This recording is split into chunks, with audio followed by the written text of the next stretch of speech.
I'm going to make one of the early, maybe the first Substack video for my legions of fans and my subscribers. And I'm going to talk about tariffs. And I am emotional about tariffs, to be honest, because I think they're great.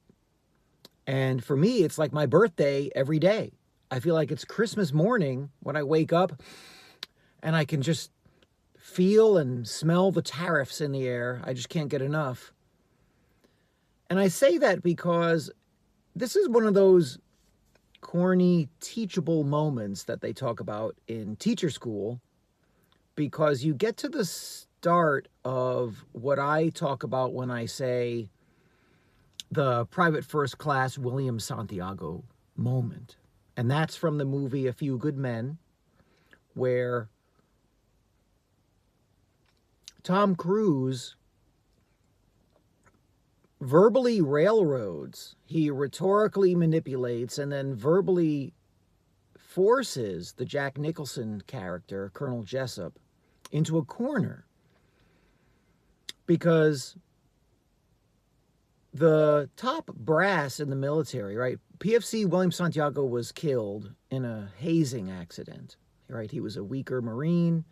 He was not as strong as the other young men. And he was costing the unit a lot, right? You're only as strong as your weakest link. And so they were made weaker as a group because of this guy. So they hazed him, and he wound up dying in the process. So to cover up for the murder, top brass, Colonel Jessup, the Jack Nicholson character, he tells the court and has it engineered that he told everybody that PFC William Santiago wasn't to be touched. So Tom Cruise basically has Jessup go through, is there any way in which your order would be disobeyed? And Jessup is like, no. Because Jessup is saying that PFC William Santiago wasn't to be touched. And Jessup's orders are always obeyed. And there is never an instance where Jessup's order wouldn't be obeyed. But here's the thing. Top brass has said, if you gave the order, Colonel Jessup, that William Santiago wasn't to be touched, why was he in any danger? Why would he have to be transferred off the base?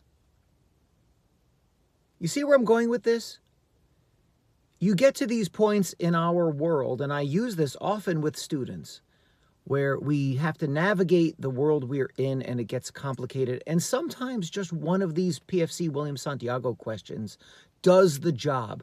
If you gave the order that PFC William Santiago wasn't to be touched, and your orders are always obeyed, and there are no exceptions, then why the transfer order? Why would Santiago be in any danger at all? So let's talk about my favorite topic of the day, tariffs. We're hearing from mainstream corporate media and globalist government apparatchiks and those in its orbit how tariffs are bad and Trump is ruining things because the stock market has taken a big dump.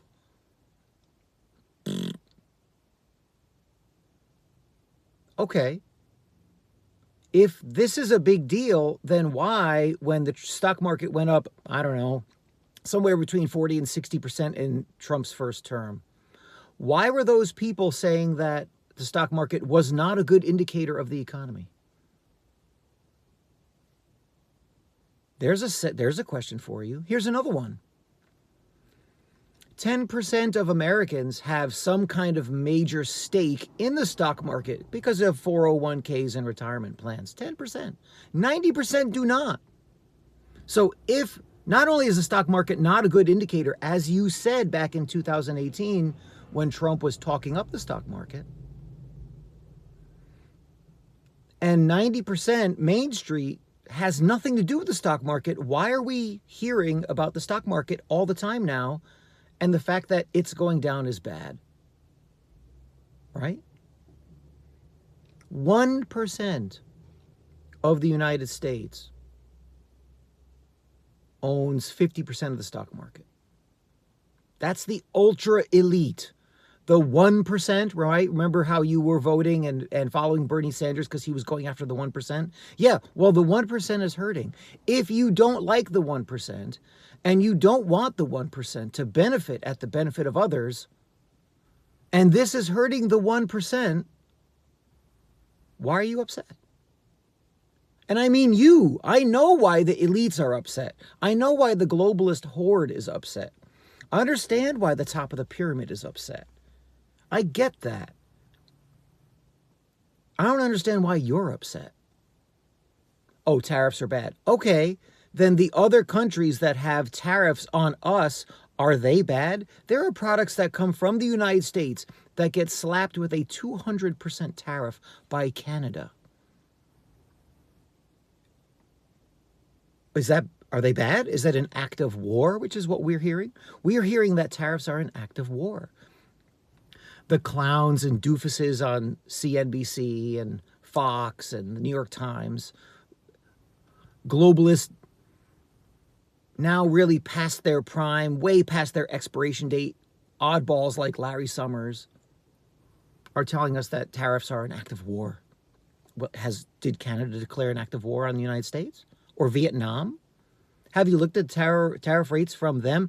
If tariffs are bad, why does every other country, right, here we go with the PFC Santiago stuff.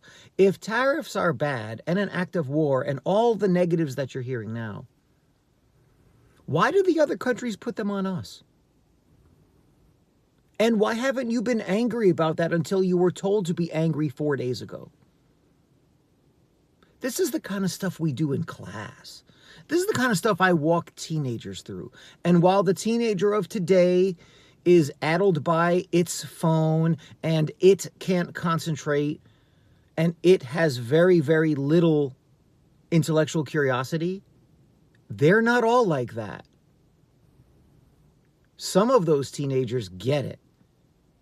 And they instantly see how easy it is to get people talking about a topic and then have them parrot the opinion that the top of the pyramid wants them to parrot. And that's where this kind of questioning works. Because if it's bad for the United States, I talked to you about this with the immigration stuff before. If uncontrolled, unvetted, both medically and financially, immigration is somehow good, why don't other countries do it? Like Japan, or Egypt, or the Vatican, or China.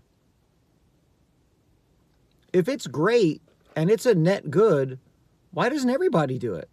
Why here?